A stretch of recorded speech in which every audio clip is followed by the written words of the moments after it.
So you said about the miracles. I'm curious. Do you feel that those miracles that are literal, or do you feel that they're like figurative in some way? I'm just What a curious. great question. That's a great question. The reason I believe they're literal, and the reason I believe that is because after the resurrection of Christ, 50 days later, the church began in Jerusalem, and the church began with a sermon that was preached by the Apostle Peter. And in that sermon, he said, "You yourselves know the miracles accomplished by Christ in your midst." So we have the sermon. It's recorded right there in the Bible. So I've often thought, when he said, "You yourselves know," he's speaking to a crowd of at least 3,000 people, because 3,000 people were baptized and began the church.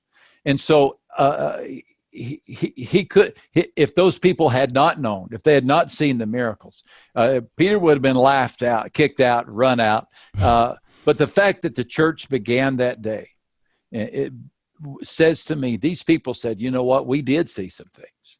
We were there when he fed the crowd. We heard the story of Lazarus being raised from the dead." I think there were people there in the audience that day who they themselves had been healed or helped or blessed. And so I think they were literal miracles. And Patrick, we see miracles today. We have miracles in our church. I share some miracles in the book of a special friend of ours who on our church staff had a spine that was curved, and because of prayer she was healed. Now, miracles exist to help us draw closer to God. God is not a bellhop. We can't just say, "Do this," and he'll do it.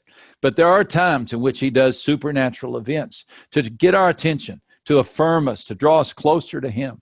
And I believe he's a miracle working God. I believe the greatest miracle will be heaven. That's the greatest miracle. And that's what's coming next. And that's when we'll live in a graveless, tearless, sinless world. But until then, we'll still have graves, we'll still have tears, we'll still have sin. But he uses miracles to keep us strong and to help us get through it. Yeah. Okay, absolutely. Thanks for I'm the with question. You. Yeah, of course. Look, if I was back then and something like that happened in front of me, what? Did y'all see that? Did you? Yeah, Holy cow.